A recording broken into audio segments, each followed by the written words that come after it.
Tanla platforms.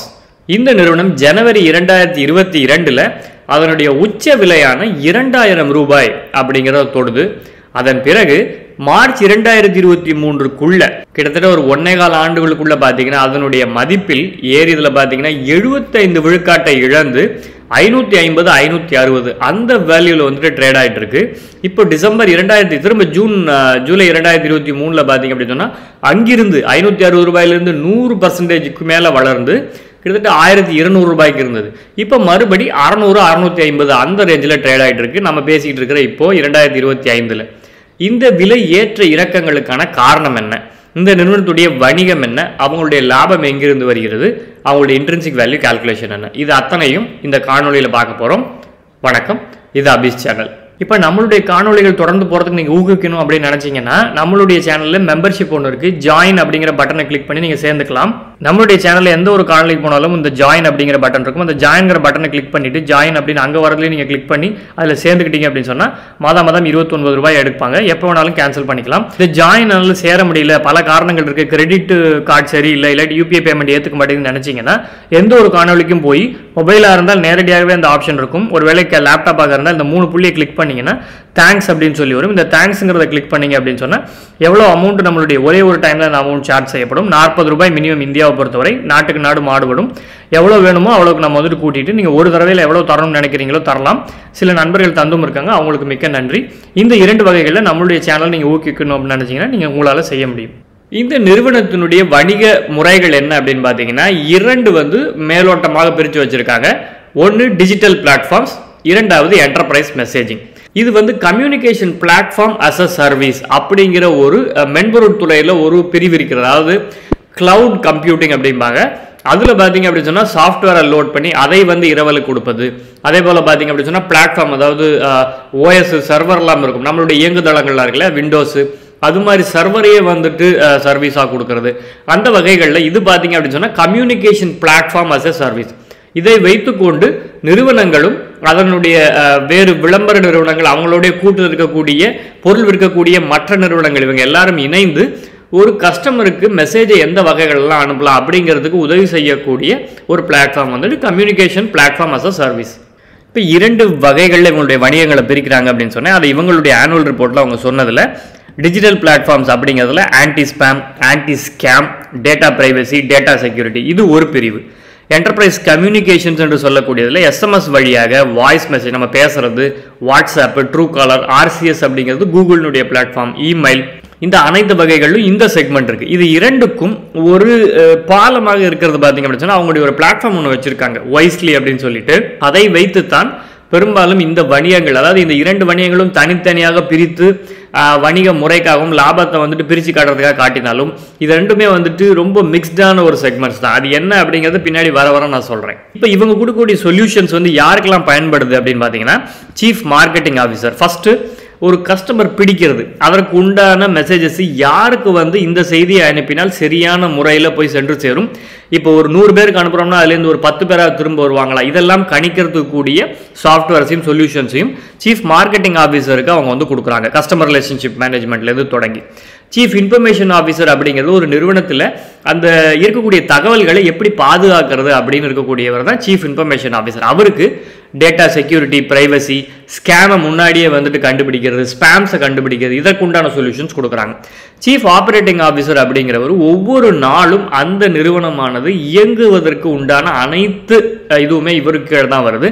அவர் பார்த்தீங்க அப்படின்னு சொன்னால் இங்கே தான் அந்த என்டர்பிரைஸ் மெசேஜிங் வருது. அவங்க அனுப்பக்கூடிய மெசேஜ் இவங்க ஓடிபி, கேஒய்சி பேமெண்ட்ஸ்னு போட்டிருக்காங்களே, அது மட்டும் இல்லாமல் அந்த நிறுவனங்களுக்கு உண்டான அனைத்து செய்திகளும் கஸ்டமரை போய் சென்று சேர்றதுக்கு இந்த ஆப்ரேஷன்ஸுக்கு ஹெல்ப் பண்ணுற சாஃப்ட்வேர்ஸ் இது எல்லாம் இவங்க கிட்ட இருக்கு. இந்த வைஸ்லி அப்படிங்கிறது வைஸ் ஆல்பர்ட் என்று சொல்லக்கூடிய இந்த இப்போ ஏஐ அசிஸ்டடாக இருக்கிறது. இதுல என்ன இவங்க ஏன்னா இது 2மே 2 பிரிவுகளை காமிச்சாலும் எல்லாமே ஒண்ணுக்குள்ள ஒன்று தான் அப்படின்னு சொன்னேன்னா, இப்போ இவங்களுடைய மெயின் பிசினஸே பார்த்தீங்க அப்படின்னு சொன்னா அந்த கஸ்டமருக்கு மெசேஜ் அனுப்புறது அப்படின்னு சொன்னேன். அது audience.ai அப்படின்னு சொல்லக்கூடிய அந்த பிரிவில் இவங்களுடைய சாஃப்ட்வேர் அந்த கொடுத்துருக்கூடிய அந்த சர்வீஸ்ல யாருக்கு அனுப்பணும் அப்படின்னு கண்டடைவாங்க. content.ai யாருக்கு எதை அனுப்ப வேண்டும் அப்படிங்கிறது இங்கே இங்கே முடிவு செஞ்சுட்டு சேனல் அண்ட் பார்ட்னர். சேனல்னா எஸ்எம்எஸ் வழியாக அனுப்புறதா, டெலிகாலர் வந்து ஃபோன் பண்ணி சொல்றதா, வாட்ஸ்அப்பில் அனுப்புறதா, கூகுள் ஆர்சிஎஸ்னு வச்சுக்கூடிய அந்த பிளாட்ஃபார்ம் மூலமாக அனுப்புறதா, இந்த மாதிரி இருக்கிறதுக்கு பயன்படுத்தக்கூடிய வந்துட்டு இந்த வைஸ் ஆல்பர்ட் என்று சொல்லக்கூடிய அந்த டூல் தான். அது இவங்களுடைய மெயின் ஒரு ப்ராடக்ட், ஃபிளாக்ஷிப் ப்ராடக்ட். இதை தாண்டி பார்த்தீங்கன்னா ட்ரூ பிளாக் அப்படிங்கிற ஒரு நிறுவனத்தை வந்து அக்வயர் பண்ணுறாங்க. ஏடிபி இதெல்லாம் வந்து இந்த நான் ஏற்கனவே சொன்ன மாதிரி இந்த டிஜிட்டல் பிளாட்ஃபார்மில் data security, spam, anti scam இதற்காகலாம் பயன்படுத்தப்படுது. இதில் இந்த ஸ்டேக் ஹோல்டர்ஸ் யார் அப்படின்னு பார்த்தீங்கன்னா government institutions, telecommunication companies, enterprises அப்படிங்கிறது பிஸ்னஸஸ். இவங்கெல்லாம் ஏன் இணைந்து செயல்படணும், இவங்களுக்கு இணைப்பு பாலமாக ஏன் டான்லா பிளாட்ஃபார்ம்ஸ் இருக்குது அப்படின்னா கவர்மெண்ட் வந்துட்டு தான் உண்மையான செய்தி என்ன அப்படிங்கிறத வந்துட்டு பிரித்து காட்டுறது, கவர்மெண்ட்டுடைய சோர்ஸில் எப்படி இருக்குங்கிறத பார்க்குறதா இருக்கட்டும், டெலிகம்யூனிகேஷன் கம்பெனிஸ் அதை கொண்டு போய் சேர்க்கறது, என்டர்பிரைஸுங்கிறது அந்த பிஸ்னஸ் அட்வர்டைஸ்மெண்ட் அனுப்புகிறவங்க. இதில் உண்மையான டெலிமார்க்கெட்டிங் என்ன, அவங்க விற்கக்கூடிய பொருள், உண்மையான பொருள் விற்கக்கூடிய ஆள் யார், ஸ்பேம்ஸ் இது, இதெல்லாம் பிரித்து காட்டுறதுக்கு ஐடென்டிஃபை பண்ணுறதுக்கு இந்த 3 பேருமே ஸ்டேக் ஹோல்டர்ஸாக இருக்காங்க. பாலமாக டான்லா இருக்கிறது. இந்த நிறுவனத்தினுடைய மெயின் கஸ்டமர்ஸ் அப்படின்னு பார்த்தீங்கன்னா கிட்டத்தட்ட ஒரு 333 பேர். Q2 ஃபைனான்சியல் 2025 படி 333 கஸ்டமர்ஸ் தான் மெயினாக பார்த்தீங்க அப்படின்னு சொன்னால் குறைந்தது ஒரு கோடிக்கு மேலாவது இவங்களுக்கான வருமானத்தை கொண்டு வர்றவங்க ஆண்டுக்கு சொல்கிறோம். இது வந்து இந்த குவார்ட்டருக்கு 251 பேர் வந்து 1 கோடிக்கு மேலாகவும் 10 கோடி கீழே, 64 பேர் வந்துட்டு 10 கோடிக்கு மேலே, 50 கோடி கீழே, 18 பேர் 50 கோடிக்கு மேலான வருமானத்தை இந்த நிறுவனத்தை கொண்டு வந்து கொடுக்குறாங்க. கான்சென்ட்ரேஷன், கஸ்டமர் கான்சென்ட்ரேஷனை பார்க்கறதுக்காக தான் இந்த ஸ்டாட்டிஸ்டிக்ஸ்லாம் நான் காமிக்கிறேன்.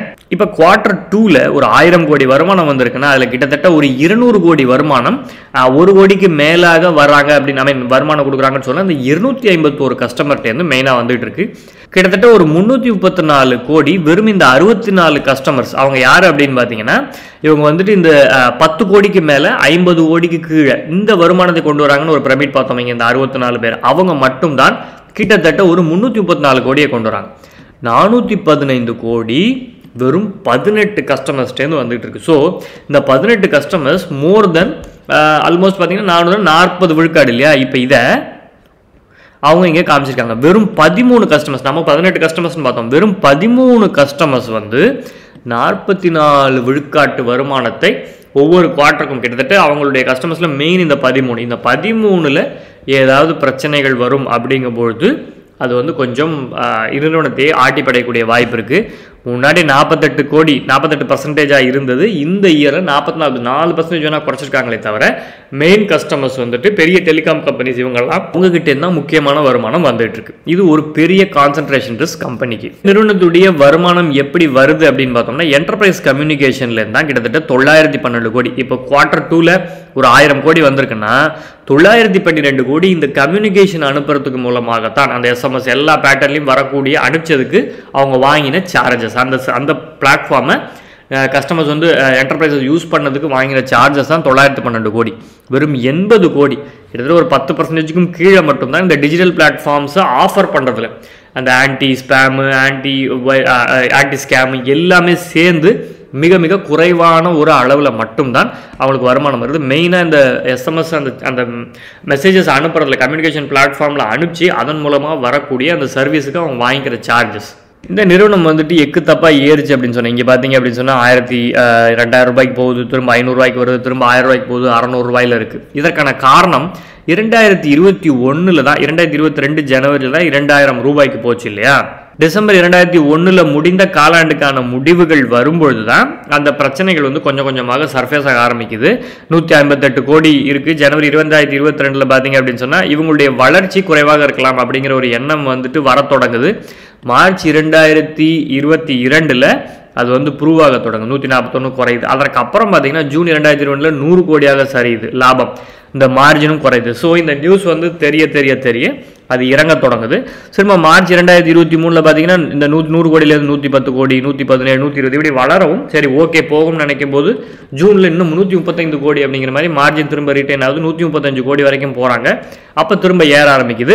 செப்டம்பர்லேயும் அது மெயின்டைன் ஆகுது. ஆனால் அதற்கப்புறம் அதனுடைய மார்ஜினில் ரொம்ப சஸ்டைனபிள் வளர்ச்சி இப்போ இந்த 22% இல்லாமல் 20, 19 இந்த மாதிரி ஒரு சலசலப்பில் இருக்கிறதுனால உறுதியாக இதனுடைய வளர்ச்சி இருக்குமா அப்படிங்கிற குழப்பம் இருக்கும்போது இன்வெஸ்டர்ஸுக்கு அவ்வளவு ஆர்வம் வராமல் அது என்ன முன்னாடி இருந்துச்சோ அந்த லெவலில் அப்படியே நின்றுட்டு இருக்கு. இது அனைத்தையும் மனத்தில் வச்சுக்கிட்டு உங்களுடைய இன்ட்ரின்சிக் வேல்யூ கால்குலேஷன் பார்த்தோம் அப்படின்னா இபிவி மெத்தட்ல ஆட்டோமேட்டிக்காக 336 கோடி ஆவரேஜாக நம்மளுடைய கால்குலேஷன் எடுத்திருக்கு. ஏன்னா 2020 லாஸ், மற்ற நாளையும் ஆவரேஜ் பண்ணோம் அப்படின்னு சொன்னால் கூட நமக்கு ஆவரேஜாக 472 கோடி ரூபாய் வருது. இந்த லாஸ் 2028 விட்டுட்டோம்னா அதையும் சேர்த்து பார்க்கும்போது தான் 336 கோடி. இவங்க சமீபத்தில் பார்த்தீங்கன்னா 539, 447, 548 இந்த மாதிரி ஒரு இதில் இருக்கிறதுனால, ஒரு ஆசிலேஷனில் இருக்கிறதுனால ஒரு 500 கோடின்னு ஓகே ஆவரேஜாக இருக்கலாம்னு எடுத்துக்கிட்டோம்னா பங்கின் மதிப்பு 490, 564 அப்படிங்கிற மாதிரி வருது. ஒருவேளை லயபிலிட்டிஸ் பாராங்ஸ் பெருசாக இல்லை, வெறும் 75 கோடி. லயபிலிட்டிஸையும் கோர்ஸ் ஆஃப் த ஆப்ரேஷனில் கழிப்பாங்க அப்படின்னு நினச்சிட்டு இதை எடுத்தோம்னா பங்கின் மதிப்பு 570 ரூபாய். இப்போ விற்கிற மதிப்புலேருந்து ஒரு 20 விழுக்காடு கீழே, அதனுடைய மதிப்பு தாண்டி 20 விழுக்காடில் வந்துட்டு அந்த நிறுவனமாக ட்ரேட் ஆகிட்டு இருக்கு அப்படின்ற மாதிரி சொல்லணும். ஒருவேளை ஆவரேஜாகவே 600 கோடி பண்ண முடியும்னு நினச்சோம்னா இப்போ விற்கிற மதிப்புக்கு நெருக்கத்தில் போயிட்டு இருக்கு. பொதுவாக இந்த மாதிரி நிறுவனங்கள்லாம் வளர்ச்சி எதிர்பார்த்திருக்கக்கூடிய நிறுவனங்கள் தான். அதனால பஃபட் கால்குலேஷன் பார்க்கணும். பஃபட் கால்குலேஷனுக்கு முன்னாடி அனாலிசிஸ் பார்த்தோம் அப்படின்னா இந்த நெட் ப்ராஃபிட் க்ரோத் வந்து 5 இயர் சிஏஜிஆர் ரொம்ப எக்கு தப்பாக இருக்குது. ஏன்னா 2020க்கு அப்புறம் வந்து ஹெவியாக வளர்ந்துருக்காங்க அப்படிங்கிறதுனால 118%, 67, 88, 79 இப்படிலாம் காண்பிக்குது. இது ரொம்ப ரொம்ப அதிகமான ஒரு எதிர்பார்ப்பு.